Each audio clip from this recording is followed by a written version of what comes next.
Picture yourself on the bridge of a tanker, at night, in the narrowest working stretch of the busiest oil route on the planet. You notice the radio has gone quiet in the specific way that means everyone on this channel is listening, not talking. Ahead of you, 21 miles of water that normally carries a quarter of the world's seaborne crude oil every day, and for months this exact stretch has been mined, and traffic through it has all but stopped. You know that. Everyone on this bridge knows that. So you brace for one of two endings. A missile finds you, or it doesn't and you get through on luck, or on an escort you can't even see over the horizon. Here's what actually happens instead, and I want you to notice how small it is. Not a missile, not an escort, a phone call, a wire transfer, a clearance code read back over VHF by a patrol boat that never has to fire a shot. You're standing in that same water, and what gets you through it in the end is not a weapon. It's an invoice. That's not the ending you were braced for, is it? And it isn't how this water was fought over in 1901 or 1953 or 1987 either. But once you see what actually decided each of those years, you'll recognize the pattern the moment you reach 2026. Stay with me here, because this isn't a story about one coup, one war, or one strike. It's a story about the same 21 miles of water, fought over 5 separate times across 125 years, by different governments, for different immediate reasons. By the end of this video, you'll understand exactly what stayed the same across all 5 fights, and exactly what didn't. That's a harder, more honest thing to know than most versions of this story let you have, and it's what you're actually here for. Here's a number for you to hold on to. £2,200,000. That's what the British government paid in 1914 to take a controlling stake in a single Middle Eastern oil company after a 228-48 parliamentary vote grounded in naval fuel security. You'll get the full story behind that number soon. For now, just carry it with you. By the end, you'll be looking at a 1987 policy meant to protect ships and a 2026 policy meant to charge them for passage, and asking yourself a specific question. What do those two policies actually have in common once you strip away everything except what each one legally does to a ship? Hold that question. You're not getting the answer yet. So before any of the coups and the wars, ask yourself something simple. What does it actually mean to control a strait? Ask around and you'll get 4 answers. That it means owning the oil beneath it. That it means having the biggest navy near it. That it means being the government that draws the border around it. That it's really just a question of who's strongest at any given moment. None of those is wrong exactly. But do you notice what all 4 assume? That control is a military fact, a question you'd answer by counting ships. Here's a hypothesis worth testing against 125 years of record. What if the government or company that actually got to decide who moved through this water was, again and again, the one that controlled the paperwork, the legal status of a ship, a concession, a flag, a clearance code, and not simply the one with the bigger fleet standing offshore? Does that sound too small a thing to build an empire's worth of history on? Sit with that question.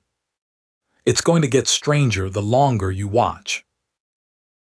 Think of it like this. Picture 2 houses sharing one driveway. Whoever's truck is bigger doesn't actually decide who parks there day to day, the deed does.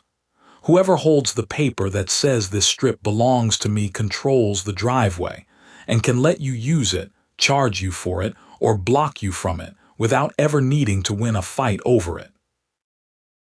Now imagine someone bolts a toll box onto the end of that driveway.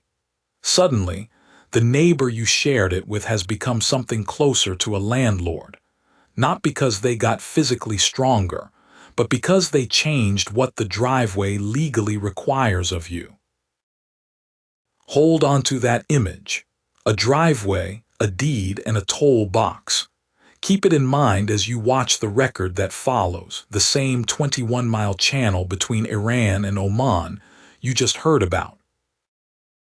Here's what recurs across the 5 episodes ahead and what doesn't: a concession, a controlling stake, a reflagging law, a management plan, different names in different eras for the same underlying prize. Here's what's genuinely contested: whether that recurring prize proves one continuous plot running underneath all of it. It doesn't. Each of the 5 fights you're about to watch had its own separate cause, its own separate actors, its own separate ending. What recurs is the prize, not a hidden hand moving it. Keep that distinction with you, you'll need it later. Picture this. It's 1901, and Persia, not yet renamed Iran, is ruled by a Qajar Shah whose treasury is, by any measure you'd recognize, in trouble. An Australian-British businessman named William Knox Darcy secures from that Shah an oil concession covering most of the country. Look at the terms yourself for a second, because you'll need them later. A 60-year term, £20,000 in cash, £20,000 in company stock, and 16% of future profits, with 5 northern provinces carved out and excluded. Commercial oil is struck in 1908. The Anglo-Persian Oil Company forms in 1909 to run it. And here's a question worth sitting with before you go any further. Whose asset is this, really? The Shah who granted it, the company that built it, or the country whose ground it's coming out of? The answer that mattered most, at least to how this actually turned out, belonged to a man who'd never set foot on that oil field, and you would not have guessed his actual job title. Winston Churchill, First Lord of the Admiralty, is converting the Royal Navy's fleet from coal to oil. You can probably guess the problem this creates. A navy that runs on oil needs a secure, controllable oil supply. In July 1914, Churchill goes to the House of Commons to ask for the money to buy one. The act authorizing it follows a 228-48 parliamentary vote grounded in naval fuel security. Here are his own words on why the Crown should own a controlling interest in a private oil company, an independent supply of oil, scientifically developed and controlled in its production in the interest of the Navy. Churchill argued it on naval security grounds. The asset he was buying sat in a country Britain did not govern. Both of those are in the same sentence of the record. Opposition members raised real objections you'd probably raise yourself: unproven wells, a pipeline running through unstable territory, no prior consultation with the India Office or the War Office. They lost. The bill authorized £2,200,000. It passed 228 votes to 48. That's the number I asked you to hold on to. Notice what it actually bought.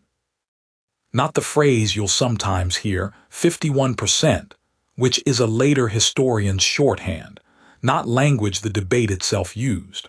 What you're looking at precisely is a specific sum of money authorized by a specific vote, justified in Churchill's own words on naval security grounds. The Royal Navy would now run on oil it didn't merely buy, it partly owned it, from a country it didn't govern. Notice something else. Nobody has fired a shot yet. The first, and in some ways cleanest, instance of controlling this region's oil has already happened in front of you through a purchase, a debate, and a vote. Jump forward 4 decades with me.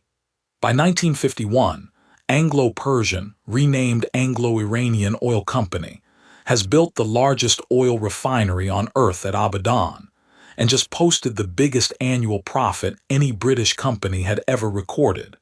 And a great many Iranians have come to see its arrangement with their country exactly the way Churchill's debate never had to reckon with. an asset that belongs morally to the people it sits beneath. In 1951, the Majlis, Iran's parliament, votes to nationalize the oil industry. The Shah signs it into law. A national Iranian oil company forms. The prime minister who leads this, Mohammad Mossadegh, becomes, for a moment, Time magazine's Man of the Year for doing something you'd probably recognize from your own life, asserting that what's under your own ground is yours to decide about. Would you feel any differently if it were yours? Ask yourself what that looks like from London. Not villainy, necessarily.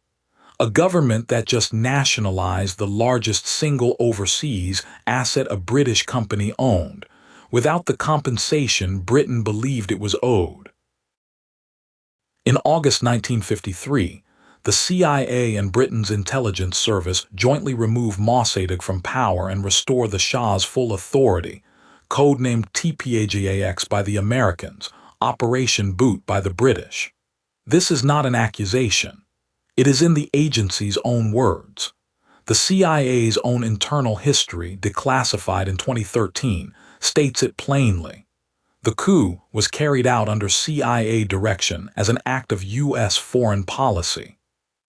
The National Security Archive, which published the document, and press coverage at the time both described this as the CIA's first formal acknowledgement of its role. A year later, a new consortium takes over Iran's oil industry. The former Anglo-Iranian company, renamed British Petroleum, holding 40%, Royal Dutch Shell, 14%, a French company, 6%, and 5 American majors splitting the remaining 40% between them, 8% each. Profits split 50-50 with the Iranian government. One more fact belongs here, and it is a fact about the archival record, not about anyone's intent. In 1989, the U.S. State Department published its official historical volume on Iran covering these years, and made no reference at all to the American or British roles in the coup. The volume's chief outside historian resigned over it, and Congress went on to mandate a fuller record. A corrective volume addressing the coup directly finally arrived in 2017, 28 years later. Was that a deliberate order to hide it, or just the ordinary friction of interagency negotiation over a sensitive file? No document establishes which. The gap itself and its correction are the documented facts you can rely on. What produced the gap isn't, and you should notice the difference between those two things because it's going to matter again later. So why specifically did the coup succeed? Historians disagree, and it's worth hearing all 3 positions in their own terms, because you're looking at a live, named, published argument, not a settled footnote.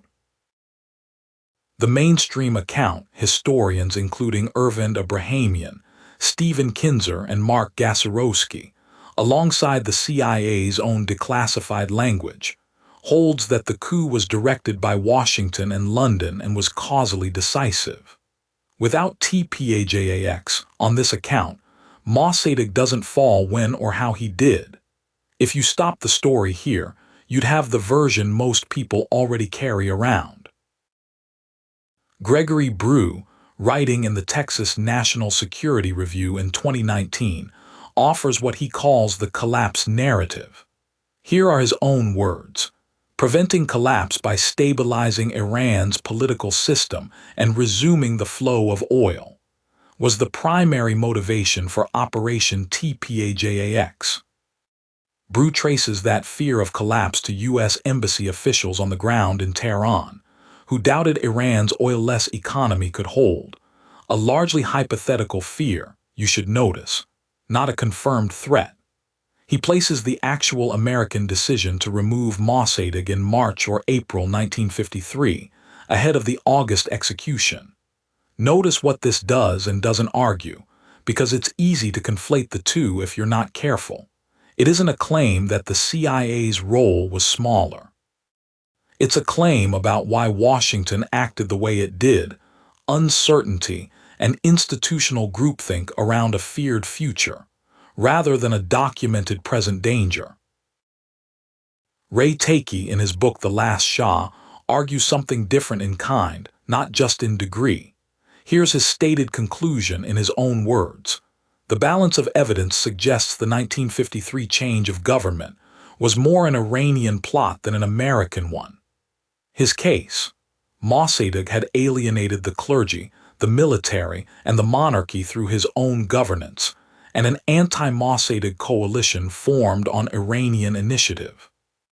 Western intelligence services, Takey writes, did not foster the pro-monarchy attitudes nor incite the army officers and mullahs who moved against Mossadegh, even as he acknowledges the US and UK were, in his own phrase, certainly complicit. You can hold both halves of that sentence at once. He does. Before you weigh these three against each other, know what they actually share and where they part. The CIA's own admission of its role is common ground to all three. None of them disputes that it happened. What's disputed is how much causal weight that involvement carried. The mainstream account treats TPAJAX as the proximate cause of Mossadegh's fall, not a contributing factor among several. The CIA's own declassified history states plainly that the operation was carried out under CIA direction as an act of US foreign policy. Set Brew's collapsed narrative beside the mainstream account, and you'll find a serious, peer-reviewed revision inside that same US-led framework. Other historians describe Takey's as the minority, contested reading of the three. Takey's conclusion appears here in his own quoted words. The book's full argument is not in the sourced record. Hold all three, but don't hold them as equally weighted. Do you see what these three positions actually disagree about? Brew is arguing about Washington's motive, fear versus certainty, while still describing a US-led decision. Takey is arguing about whose action actually moved the outcome, Iranian political collapse, not CIA execution. Conflating those two would be a mistake you could easily make yourself. They aren't the same revisionism wearing different names. So which one's correct? The record doesn't currently let anyone say, not a viewer, not a historian with a shelf full of these documents. What you can hold onto is narrower and still useful. The CIA's own admitted involvement isn't disputed by anyone, including Takey. What's disputed, and what you should carry forward, is how much weight that involvement carried against forces already moving inside Iran itself. By 1968, Britain announces it'll withdraw its military from the Gulf entirely within a few years, ending a century of British naval primacy in this water. Someone has to fill that gap, or nobody does. Which would you bet on? President Nixon's answer, formalized in 1970, becomes known as the Twin Pillars policy. Rather than deploy American forces directly, Washington will arm regional allies to guard the region themselves. Iran, under the Shah, becomes the pillar Washington leans on hardest. You'll want to remember that word, pillar. It's about to get tested. Advanced American weapons systems flow to Iran through the early 1970s, funded in large part by the oil price surge after 1973. On the surface, you'd read this as Washington simply assigning Iran the job of guarding the strait on America's behalf. Simple enough, but is it actually what the paper trail shows? Here's the clearest test of that reading, and I want you to notice how differently these two landings actually go. On the 30th of November 1971, as the British withdrawal becomes final, Iranian Marines land on Abu Musa and the Greater and Lesser Tunb Islands, small outcrops that command the strait's eastern approach, taking them from local Arab administration. A small Ras Al Khaimah police detachment resists the Tunb's landing by force. Abu Musa, by contrast, follows a negotiated joint administration arrangement with Sharjah, brokered in advance. Same day, same operation, Two entirely different stories. Which one would you have expected? And here's where the record complicates its own cleanest story, so watch this closely. A declassified State Department memo, written the day after the landings, addressed to Henry Kissinger, describes Washington learning about the operation after the fact, in the past tense. It records that Britain had briefed Egypt, Saudi Arabia, and Kuwait on the Abu Musa arrangement beforehand, and that Ras Al Khaimah's ruler had advance noticed the Tun's landing was coming. It contains no evidence the United States knew in advance, coordinated, or approved. Ask yourself what that does to the tidy version of this story you might already have in your head. You'd expect Washington told Iran to seize the islands. What the surviving document actually shows is narrower and stranger. Britain, not Washington, coordinated this specific operation, even while Washington was simultaneously arming and subsidizing Iran's larger regional role through twin pillars. Both things are true at once, neither cancels the other. Does that surprise you? It should complicate whatever version of twin pillars you walked in with. There's a second complication for you, in Oman. From 1972, the Shah sends troops to help Sultan Qaboos defeat a rebellion in Dhofar, on Oman's southern coast, directly astride the strait's other approach. At least one academic account describes this as Iranian initiative, without any prior consultation with either Britain or the United States. Not a task Washington assigned, but a strategy the Shah chose for reasons of his own. That reading rests on a single academic account. Hold it as a real, specific, disputed claim, not a settled one. None of it lasts. In early 1979, the Iranian Revolution ends the Shah's rule and with it, the entire Twin Pillars arrangement. Iran stops being Washington's enforcer in this water and becomes, within 18 months, its adversary. Watch how fast that flips. You'll want to remember it later, because the same control mechanism will return in the opposite direction. If you're finding it hard to hold 5 separate historiographical disputes in your head at once right now, that's not a failure of attention on your part. You're looking at one of the more genuinely contested corners of 20th century diplomatic history, argued in print by credentialed people who have read documents neither of us has. You don't need to pick a side to keep following the water. You only need to keep track of what's established and what isn't, which is exactly what the rest of this hands you. The Iran-Iraq War from 1980 drags on for 8 years and drags Gulf shipping into it directly. Both sides attack tankers and merchant vessels moving through these waters, including ships belonging to neither country. Imagine owning a fleet nowhere near this war and watching it get hit anyway.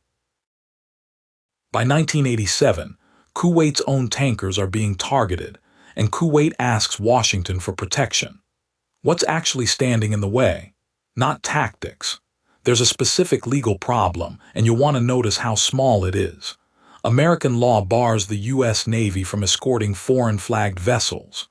So Kuwait's ships get reflagged, repainted, re-registered, made legally American, and that single change of paper makes Navy escort possible where it previously wasn't. This is Operation Earnest Will. On the very first escorted convoy, 24 July 1987, the reflagged tanker Bridgerton strikes an Iranian mine. The escort mission continues anyway. Ask yourself what that tells you about what the flag change was actually buying. Not invulnerability, a legal status that entitled the ship to American protection, mines or no mines. 9 months later, on 14 April 1988, the frigate USS Samuel B. Roberts strikes a mine in the Central Gulf. The explosion breaks her keel and floods 2 compartments. A third would have sunk her. No one dies. 10 sailors are injured. 4 days later, the U.S. Navy retaliates. Operation Praying Mantis destroys 2 Iranian oil platforms and sinks or cripples several Iranian naval vessels, including the frigate Sahand, the largest warship the U.S. Navy has sunk since 1945, in what remains the largest U.S. Navy surface engagement since the Second World War. And you should notice it started with a single mine strike, not a declared war. Notice what you haven't heard yet.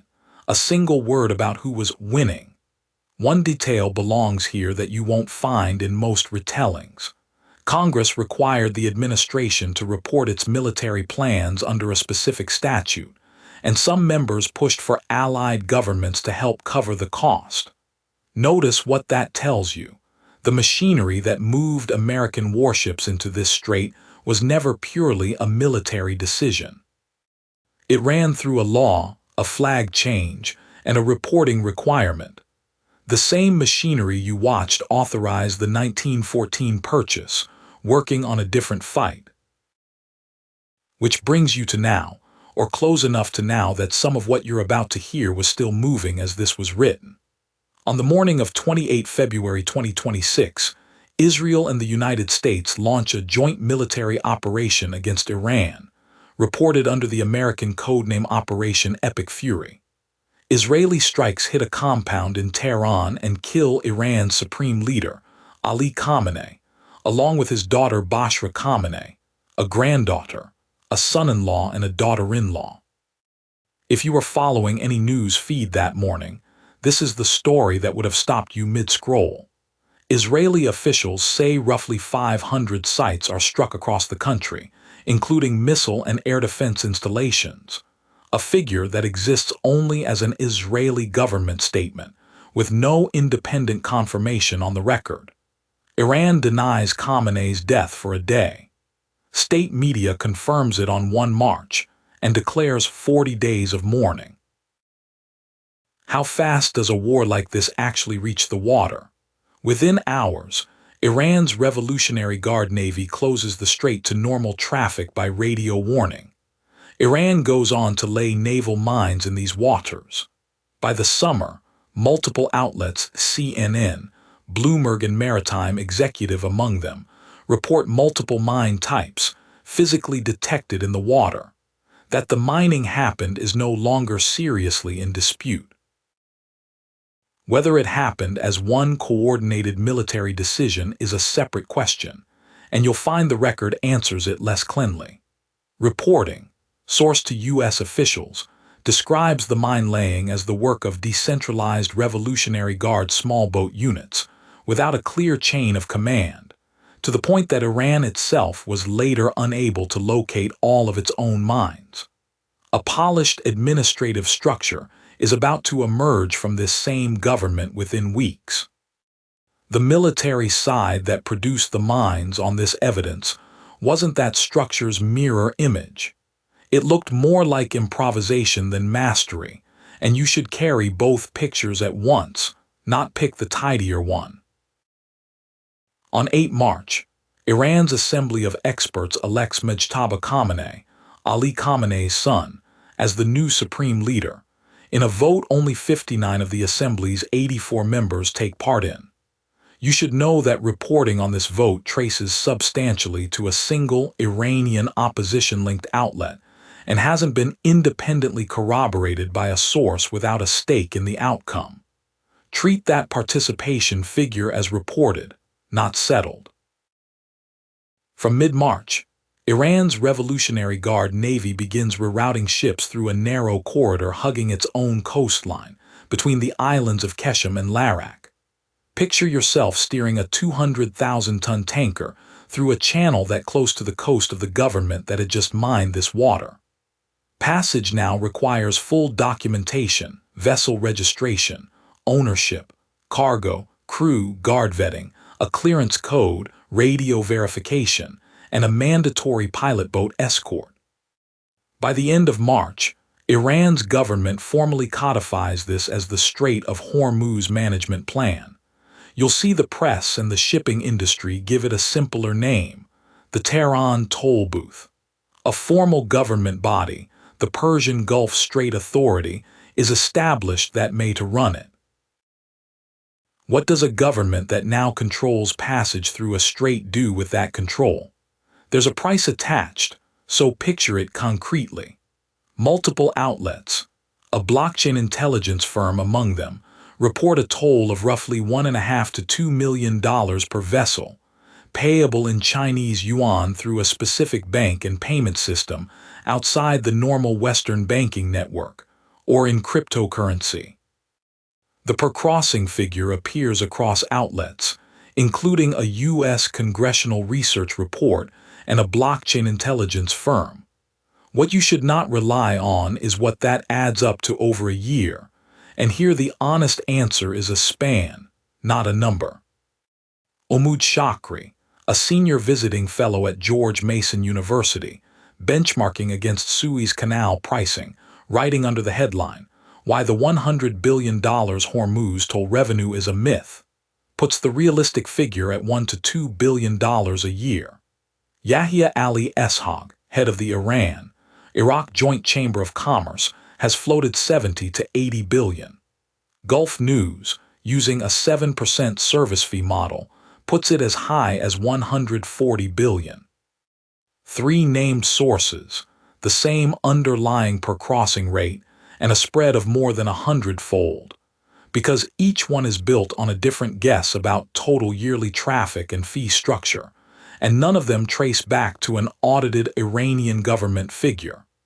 That span is the honest finding.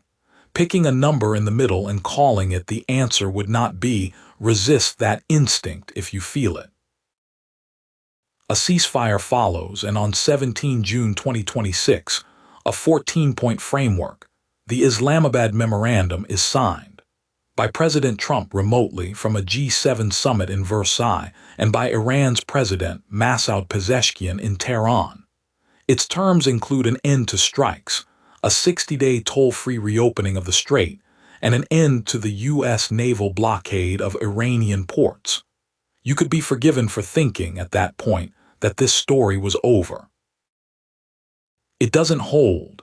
The ceasefire breaks down on 8 July after Iran strikes commercial vessels in the strait, reportedly to assert its own sovereignty over the water. The full memorandum formally expires in mid-August. As of this week, the best source traffic figure available to you from UK Maritime Trade Operations, cited by CNN, shows strait traffic running at 4% of its pre-war average in the 7 days before 14 August, recovering only to 17% the following week. A route that once carried well over 100 ships a day is, right now, as you watch this, carrying a small fraction of that. Notice why everything here is dated so precisely. None of it is finished yet. Any number here could be different by the time you're watching it. Go back to the driveway with me. You've now watched this exact mechanism play out twice, 40 years apart.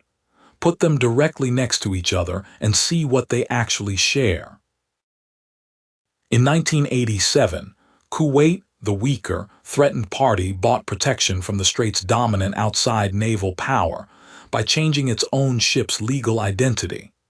A tanker became American on paper, and that paperwork obligated the U.S. Navy to defend it. Reflagging was a status conversion. Control of the strait, converted into a legal instrument, purchased by the party without the power to enforce it directly. You watched this exact mechanic already, back at the driveway. You just didn't have a name for it yet. In 2026, Iran, the party that now holds physical control of these waters, isn't buying anyone's protection. It's charging for passage through water it controls. A ship pays somewhere between $1.5 million and $2 million and receives a stamped clearance instead of a missile, the same image you saw at the very start. The toll booth converts control of the strait into a financial instrument, charged by the party that already holds the power to enforce it. Here's the honest way to say what these two moments share, and what they don't. Both are the same underlying fact about this specific water, and you should hold on to it. Whoever can define the legal and administrative status of a ship here controls whether it moves, independent of who could physically sink it. That much genuinely rhymes. What doesn't rhyme is the direction. Ask yourself, is a client paying a patron for protection the same transaction as a gatekeeper selling access to water it controls? They're not the same move pointed the same way. They're the same insight, running in reverse. Call this a family resemblance across 40 years, not proof one policy descended from the other, because the record doesn't support a straight line between them, and claiming one would be exactly the overreach you should be watching for. Step back with me and look at all 5 moments together: the concession, the coup, the islands, the reflagging, the toll booth. Is this really the same fight recurring, or 5 unrelated stories that happen to share a location? Here's the case you can test against the record. The case for the same fight rests on 3 things. First, in every one of these 5 episodes, the prize is named by the people actually involved, at the time in their own words, not read into the record afterward by a documentary. Darcy's concession is explicitly about extraction rights. Churchill's purchase is explicitly about naval fuel security. The 1953 coup follows a 1951 nationalization of that same oil infrastructure. Twin Pillars is explicitly about who guards this water after Britain leaves. The toll booth, by Iran's own chosen name for it, is explicitly about administering passage through this strait. You didn't have to invent the theme. It's already sitting in each era's own paperwork. Second, notice how the actors recur, not always as the same country in the same role, but Iran's own position inverts in a way that's itself evidence something real is being tracked here, not just pattern matched. From 1901 to 1979, Iran is the ground outside powers contest. By 2026, Iran is the party setting the terms. That's not decoration. That's a traceable shift in who holds the leverage over the same asset across the same span of time, and you just watched it happen, era after era. Third, and this is the strongest leg you have, the mechanism itself recurs with a specific, demonstrable structural relationship, not a loose vibe. The reflagging to toll booth inversion you just watched required comparing the actual legal mechanics of 2 40 years apart episodes. A generic story about great powers fighting over valuable water wouldn't have produced that finding. Nothing else in the record connects 2 episodes this specifically. You just watched it do that, 40 years apart. Now the strongest objection to everything you've just heard. Almost any strategically valuable choke point on Earth would support a similarly shaped story, repeated, contested, fought over by whoever's strongest at the time. The Suez Canal, the Panama Canal, the Strait of Malacca. You could reasonably argue that nothing here is specific to the Strait of Hormuz at all, just a pattern that would hold for any sufficiently valuable strait, regardless of which one got picked. Nothing here defeats that objection. What partially answers it, not fully, is the specific structural finding you already saw in the reflagging toll booth inversion, not just the fact that a strait got fought over again, but the broader objection that great powers fight over valuable straits, full stop, and this is simply one more instance stands, and you should keep it in view, not treat it as answered. 3 live, named legal disputes sit inside the 2026 chapter specifically. Here are all 3, so you can weigh them yourself. More than 100 international law scholars from universities including Yale, Stanford, Harvard, and Georgetown argue publicly that the 28 February strikes violated the UN Charter's prohibition on force without Security Council authorization or a genuine imminent attack justification. The US and Israeli governments haven't accepted that characterization and maintain the strikes were lawful self-defense. Separately, A retired Navy judge advocate and law professor argues Iran's mine-laying breached a 1907 International Convention on Naval Mines. In his own words, that Iran did not merely mine the strait, it weaponized the uncertainty around the mines. He also argues an American blockade in response carries its own strict legal requirements. That's one qualified legal opinion, not a settled consensus. And you should know why the 28 February strike happened when it did is not one settled answer. It's three separate, competing, named statements, once you trace each claim to where it actually comes from. Israel's defense minister, Israel Katz, told the Times of Israel that Prime Minister Netanyahu set the goal of killing Khamenei in a closed-door meeting in November 2025, originally aiming for mid-2026, and that the timeline was accelerated by domestic Iranian protests. Read Katz's own words carefully, because he doesn't hand you pure opportunism. He states in the same account that those same protests raised genuine concern the regime might launch a preemptive strike of its own. Both things sit in one statement. Neither cancels the other, and you shouldn't let either half talk you out of the other. U.S. Senator Mark Warner, the top Democrat on the Senate Intelligence Committee, a seat that comes with briefings you and I will never see, said on CNN, on the record, "I saw no intelligence that Iran was on the verge of launching any kind of preemptive strike against the United States of America." Weeks later, on CBS, he called the strike a war of choice.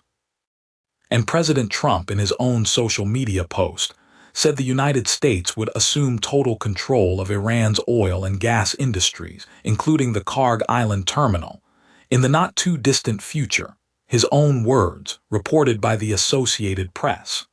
A later post, reported closer to this week, reportedly described the strait itself as new U.S. territory, after Iran restated its own conditions for reopening it. So where does that leave you? Why remains argued. Katz holds that a genuine security window opened and Israel took it. Warner holds that the intelligence he personally saw doesn't support the imminent threat framing. Trump's own words describe an outcome, control of Iran's oil and gas industries, without settling which motive produced the decision to strike when it did. None of these three statements is unsourced. None of them together resolves the underlying question for you. One more claim circulated widely enough that you should hear it too, that the strike served to distract from unrelated domestic controversies. Named U.S. legislators raised this publicly. It's specific, and it's attributed to named people, but nothing on the record connects those domestic controversies to the strike authorization decision beyond the two things happening in the same general period. Placed side by side, the connection is circumstantial, and you shouldn't treat it as more than that. It doesn't clear the bar the other three claims clear. There's a final angle, and the record supports less of it than the others.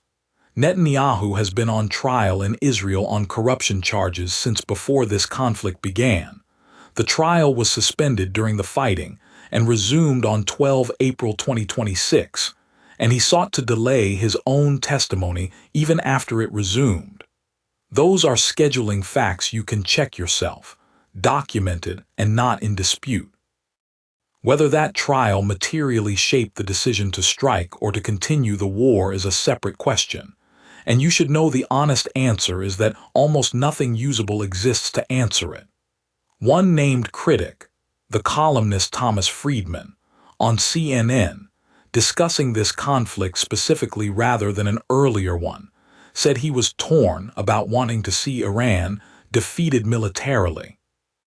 Because this regime is a terrible regime, while not wanting to see these two terrible people, Trump and Netanyahu, strengthened by the outcome. That's a real, dated, named statement of concern. No further statement of this kind appears in the sourced record, and it should be weighed exactly that lightly.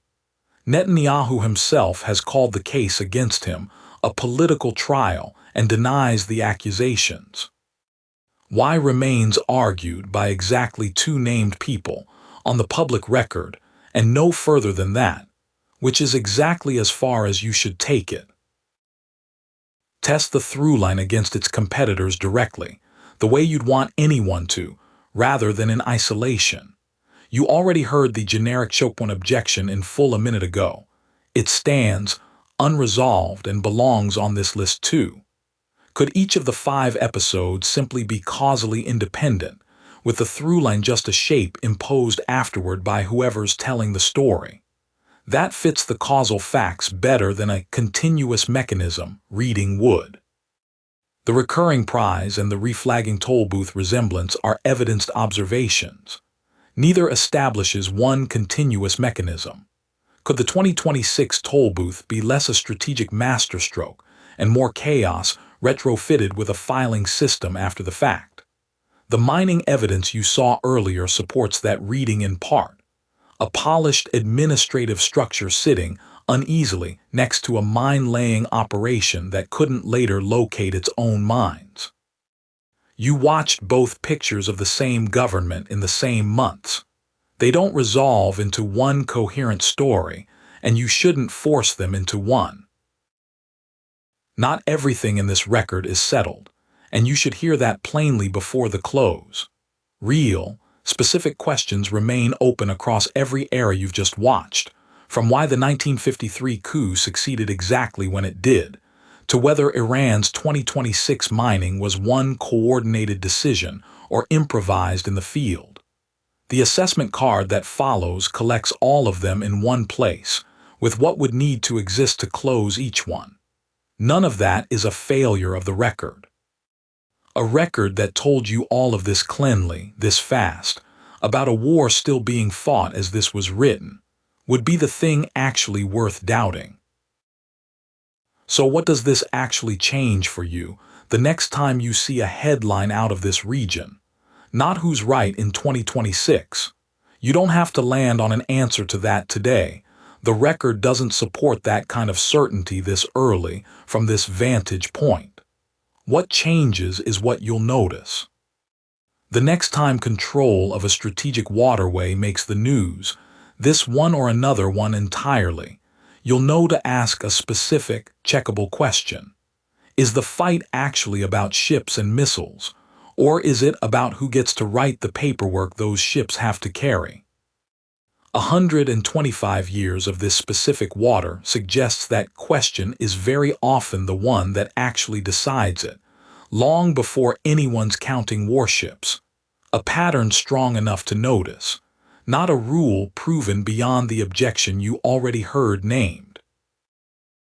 So after all of that, what do you actually walk away holding? Here's what the record actually establishes for you and where it stops. Established without real dispute, the part you can take with you and repeat confidently. Britain took a controlling financial stake in Persian oil in 1914, authorized by a specific parliamentary vote on naval security grounds. The CIA has itself admitted, in its own declassified words, that it directed the 1953 removal of Mossadegh as an act of U.S. foreign policy. Kuwait's tankers were reflagged as American ships in 1987 under a specific legal trigger to make U.S. Navy protection possible. On 28 February 2026, a strike killed Iran's supreme leader, and the strait that normally carries roughly a quarter of the world's seaborne crude oil now runs through an Iranian-administered checkpoint system whose published terms include a documented per-vessel fee. You watched every one of these happen in order. The strongest surviving explanation you have for the through-line claim isn't that 1953 mechanically caused 2026. The record explicitly doesn't support that, but that the same underlying mechanism keeps reappearing across widely separated moments. Whoever can define a ship's legal and administrative status in this water controls whether it moves. In 1987, the weaker side bought protection by changing its ship's flag. In 2026, the side that already controls the strait is doing something close to the opposite, charging for the right to pass through it. Same insight, reverse direction. Current assessment in plain terms for you. The through-line claim that control of this specific water has been a repeatedly recontested prize across 5 distinct episodes is plausible and supported by substantial evidence, but not established. Confidence, medium. Notice that ceiling exists mainly because of one honest, unresolved objection you already heard. A sufficiently valuable strait, almost any strait, would likely produce a similarly shaped story, and nothing in the record answers it. You should hold this claim exactly that firmly, not more, not less. What remains unknown for you to carry forward? Why the 1953 coup succeeded exactly when, and how it did, weighed between American direction and Iranian internal collapse. Whether Iran's 1970s role as regional enforcer was Washington's design or the Shah's own initiative, genuinely complicated, not resolved, by the one document that survives on the island specifically. Any figure for the Tollbooths' annual income beyond the documented per-crossing rate. Whether the 2026 strike was driven primarily by threat, opportunity, or resource interest. 3 named, on-the-record statements point in different directions rather than one. Whether Iran's mine-laying was centrally coordinated or improvised. Whether a sitting prime minister's domestic legal trouble shaped a war's continuation, on evidence that amounts to one dated statement of concern from one named columnist. What would change this assessment if you're the type who wants to keep watching this space? Take his full case in The Last Shah, weighed directly rather than through quoted passages. A traceable primary source for any sharper claim about Netanyahu's motives. None is in the sourced record here. A fresh pull of every 2026 figure in this card, because the conflict producing them was still active as this was written, and every number here has a shelf life measured in weeks, not years. Go back to the bridge with me one more time. You know this scene now, don't you? The missile you were braced for never comes. What comes instead is a piece of paper that decides, more reliably than any warship standing offshore, whether you get to move through this water at all. It was true of a concession in 1901. It was true of a purchase in 1914. It was true of a flag change in 1987. It's true of a stamped clearance code tonight in your hand on that bridge. The weapons in this story, again and again, mattered less than the paperwork sitting next to them. The strongest reading this record supports, across 5 separate fights and 125 years, even if it isn't the only one you could make. You'll notice it now, every time.